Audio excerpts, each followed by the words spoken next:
Autolaros Speed, největší prodejce vozů Hyundai a Mazda v kraji. Máme nejširší výběr skladových vozů, nabízíme komplexní služby, prodej, servis, karosárnu a lakovnu. Navštivte nás, Autolaros Speed u Makra, www.autolaros.cz.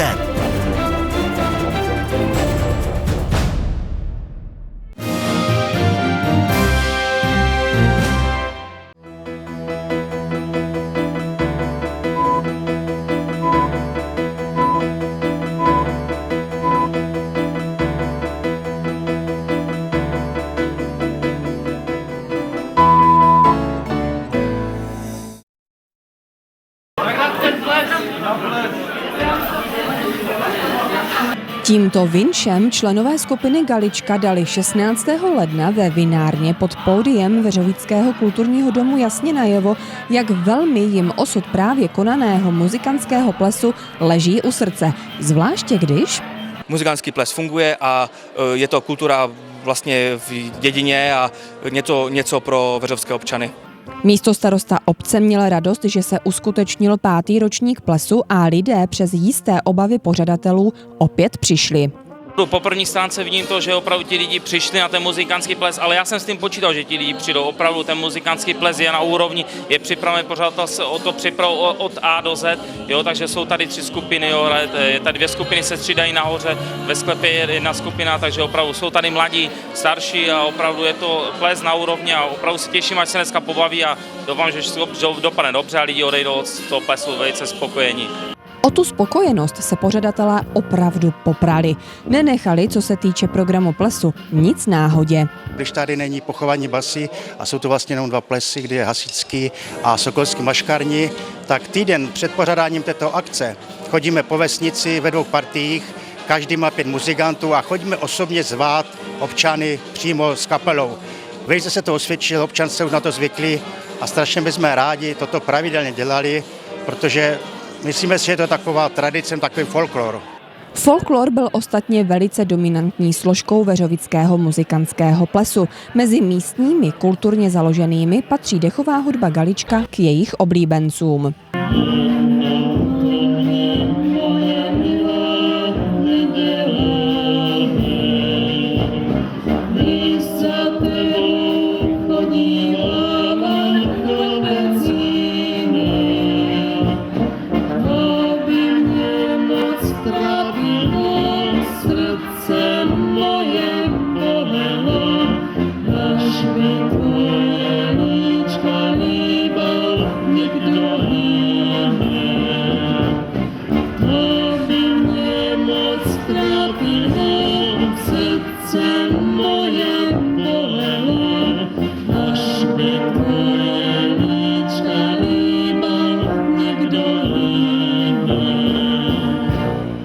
Veřovičtí občané se k nám chovají velmi hezky, na koncerty chodí, podporují nás. Momentálně bych chtěl třeba poděkovat, jsme zvali před týdnem na muzikantský ples, jsme měli 2 skupiny a ty se sešly na Dolním dvoře. Děkujeme i panu Blaškovi za pojištění a děkujeme všem veřovským občanům, kteří nás postili, vlastně připravili nám nějaké občerstvení, ať alko, nealko, ale hlavně něco na zajezení, protože bylo to náročné, jsme chodili od rána do večera, takže starali se o nás pěkně. A tak lze konstatovat, že Galička patřila v rámci příprav mezi ty nejaktivnější organizátory plesu.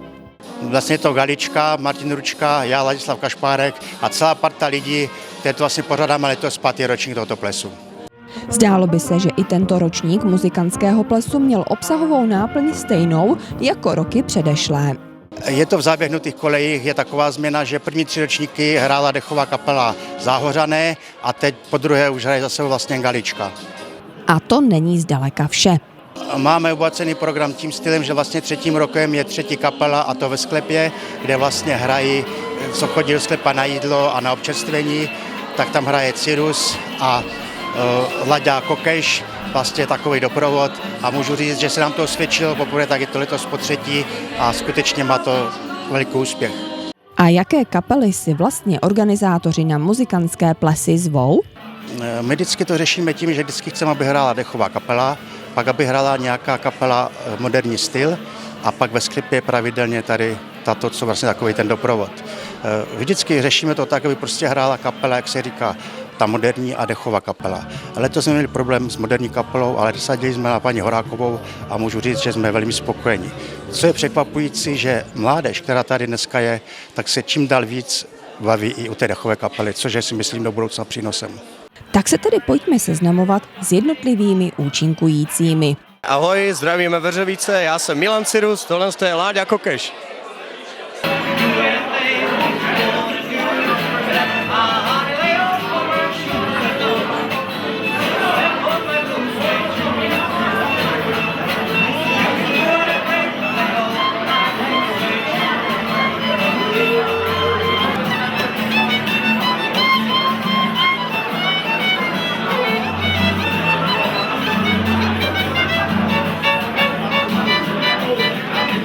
Hrajeme 7 let, asi teoreticky. Já jsem z Frenštátu, teďka bydlím na Čeladné, kolega je z Kunčiště Kubašky, jsme bývalí spolužáci ze střední školy, doživotní nejlepší kamarádi a hrajeme takhle spolu na oslavách a všem možném. Kapela s názvem Duo Angeles prozrazuje, o kolika členů skupinu vlastně jde. Tam měla uzavřít muzikální žánrovost plesu, tedy tu popovější část. S čím se tedy pochlubili? Takovým všelijakým tanečním repertoárem s okořeněným trošku rocku, trošku country a prostě do tance a je veselo.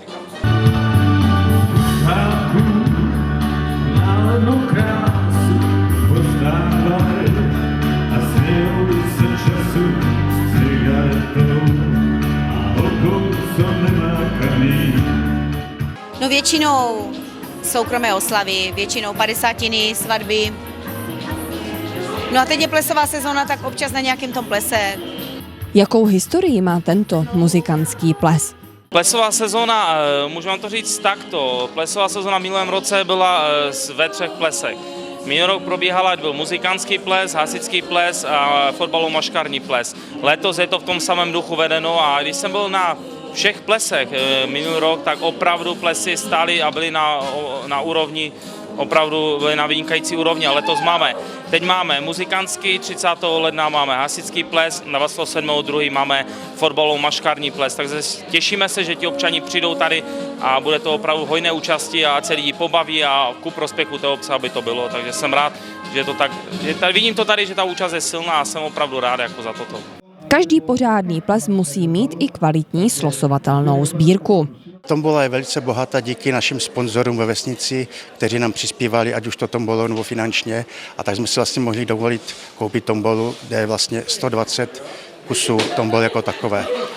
Losujeme to vlastně tím způsobem, že se vytáhne číslo, přijde vždycky 12 nebo 10 lidí najednou a ti si vytahují čísla, tak jak to je, to znamená, že každý si vytáhne nejvíc, co vyhraje, protože si vytáhne číslo, tak jak to je očíslované. A pak poslední 10 nebo 12 cen se dělá naposledy, což znamená první cena, jste si možná všimli, je Selé z místní Lučiny SRO, takže si myslím, že to byla skutečně velice bohatá, ale skutečně za přispění našich tady sponzorů a pak jak chodíme zvát po té vesnici a kde se dostaneme, tak vlastně zakoupíme ještě sami tombolu. Obec na plesy nějak zvláštně nepřispívá, vše řeší formou jakési reciprocity, tedy spolupráce a osobním přístupem představitelů obce. Vždycky se podíváme, jaké ty bohaté tombole, nebo něco, kdykoliv ten pořadatel za náma přijde, tak my jsme ochotní mu přispět nebo něco, cokoliv dát, jo, a řešíme to buď po obecní stránce, nebo jakožto já to řeším nějakým dárem věcným, jestli pan starosta řeší nějakým dárem a řešíme to spíš konkrétně s těma pořadatelma, řešíme už konkrétně ty dary. Takže jsme to řešili tady s pořadatelem, řešíme to od hasičů s pořadatelem a od fotbalového oddílu to řešíme s pořadatelem, takže tak všelijak je to takové obecné. No.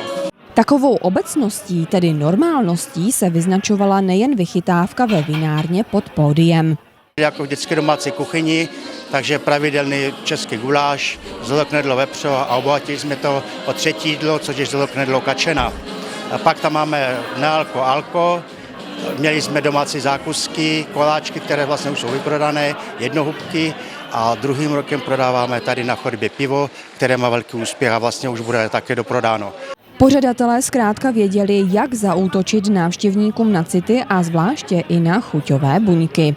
Organizátorům bych chtěl hlavně v prvé řadě poděkovat za výbornou a přípravu, poněvadž já jsem předseda i fotbalového oddílu ve Veřovicích a připravuju ples, jako je fotbalovou maškarní a vím, kolik s tím je práce. Opravdu té práce je od losu, od pozvánek na ples, od přípravy tomboly, od bufetu přípravy, aby bylo jídlo postaráno, bufet, aby ti lidi prostě se tady bavili, jak mají, opravdu. Takže chtěl bych za prvé poděkovat, že pro obec tady dělají, aby ti lidi se opravdu, aby na úrovni toto bylo, aby se ti lidi bavili, jako tady kolem nás.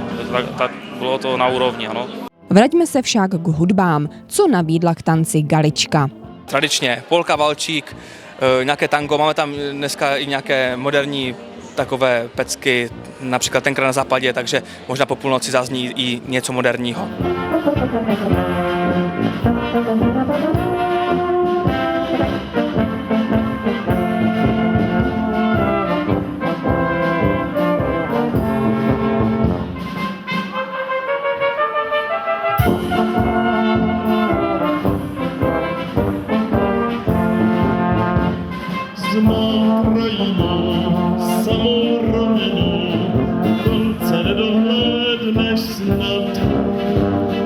Když zlátne klas nebo pálí mráz, já se tam vždy vrátím zas. Veřovická Galička je ještě stále de facto mládežnickou kapelou, která tak dává svým repertoárem příklad těm ještě mladším v obci, což by mohlo v důsledku vést k jejímu následování. Naše kapela má momentálně 12 členů, hrajeme, teďka nám začíná vlastně 6. rok a sešli jsme se jako mladí hudebníci, aby jsme vlastně vytvořili nějakou pokračování nějaké generace, která u nás, vlastně dechovková generace trvá 130 let dnešním dnem. No a nyní se věnujeme Kopřivnicko-frýdeckému duu. Je o ně mezi veřejností zájem? Vytížení tak optimálně. Párkrát do měsíce a občas máme taky volný víkend, takže občas se věnujeme taky svým jako zájmům. No a dnes tady jsme přijeli s repertoárem samozřejmě všeobecným, ale jelikož je tady s námi dechovka, Galička, Galička, takže která je perfektní, takže dnes tady nehrajeme, nepředvádíme naše polky, valčíky, tanga a takový repertoár tady dneska od nás teda neuslyšíte, bohužel. Asi ráda všechna to víš, asi tu se zeptám, spíš, asi se dlouho můžu ti vést, jsem dálka můžu tě vést, jsem dívka můžu tě svést, tak se podívej, všichni hodně másy, asi ráda sním si už zás, asi vím, když ním si můj hlas, asi jsem písnička, můžeš mě hrát, jsem básnička, můžeš mě psát, jsem budička, můžeš se bát, nebo mě mít rád.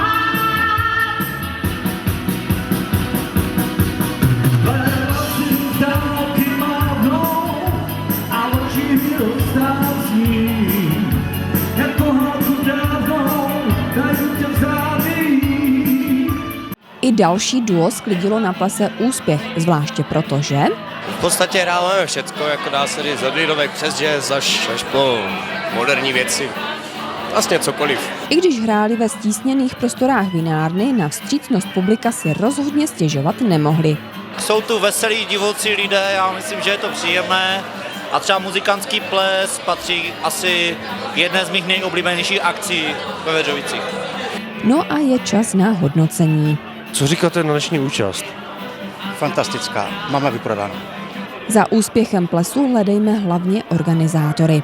To je velká oběť pro všechny tady to pořadatele, protože skutečně to 14 dní až 3 týdny dopředu, dennodenní práce a kolem dokola dělá na 100 pár jedinců, dal by se 10 až 15 lidí, někdy jenom ve trojku a pak těch dalších se na nás napojí a jsou to kamarádi, kteří nám skutečně velice pomáhají. A jak se cítili na plese samotní muzikanti? Perfektní, sál je plný, měl jsem zprávy, že myslím 220 stupenek je prodaných, takže atmosféra perfektní, lidi tančí, pleskají, baví se, myslím, že v pohodě. Velice pozitivně, opravdu příjemní lidé, mladí, krásný, usměvavý, plný sál, plný parket, všichni tančí. Jo, je radost rád. Velice pozitivně. A rádi bychom se tady do Veřovic zase někdy vrátili. Tak já myslím, že atmosféra je skvělá, ne? Co myslíš ty? Boží! Komu je třeba obzvláště poděkovat, je na snadě. Chtěl bych poděkovat všem, kteří se podílí na tomto plesu, všem těm kamarádům, pak duchové hudbě Galička, která vlastně s náma po té vesnici chodila, Martinu Ručkovi, který to vlastně se mnou organizoval jako dva hlavní, a jak říkám, všem kamarádům, kteří tady se organizují, ať už teda ve sklepě, kteří jsou v kuchyni, kteří jsou za barem, kteří vlastně tady ještě budou prodávat losy, a všem sponzorům, kteří bohatě přispěli do této tomboly, všem, kteří jsou ve Veřovicích, to sponzory.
Jsem dívka, můžu tě svést.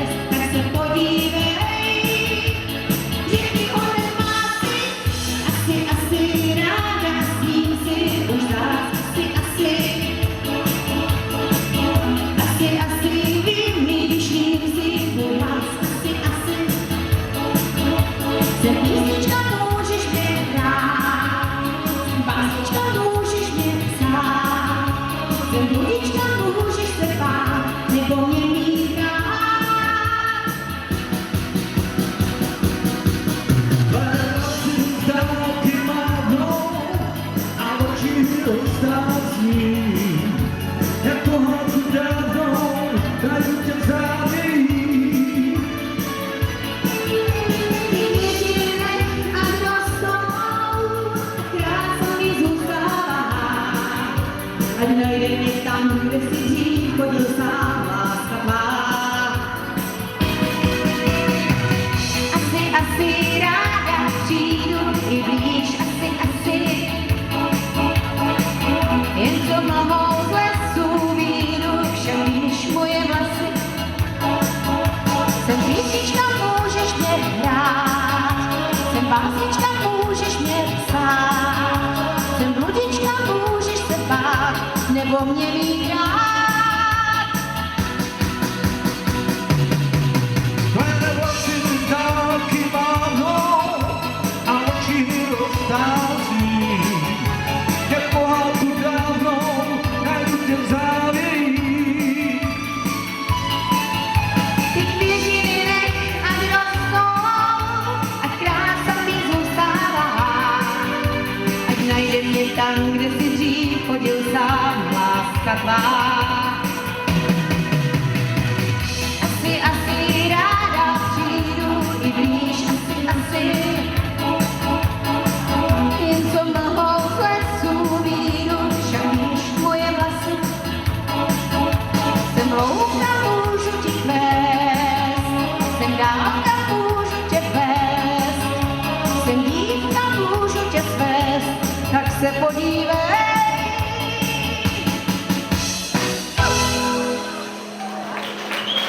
Díky!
Nikdo jiný.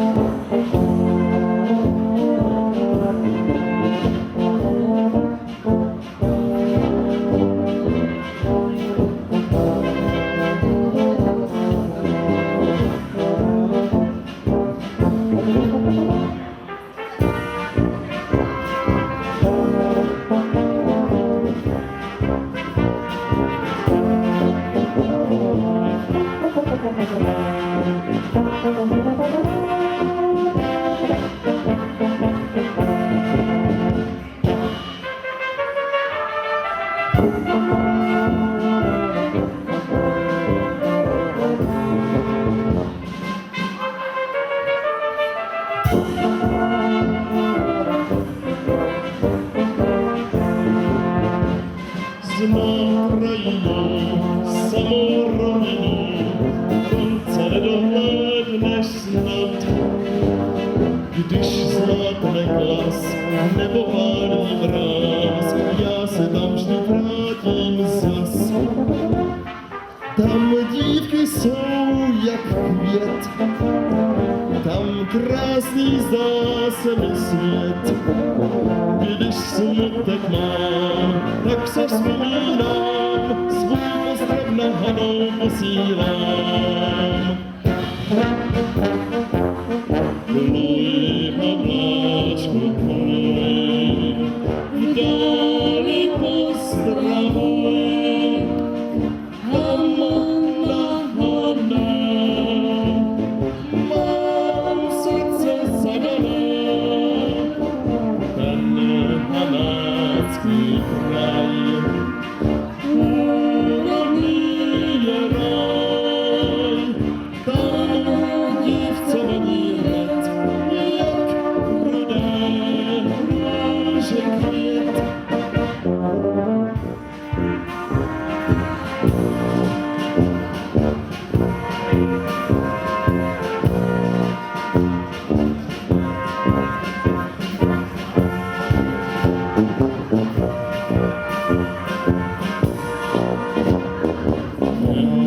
Hanácký kraj, úrodný je ráj, tam dívce voní hned, jak rudé růže květ.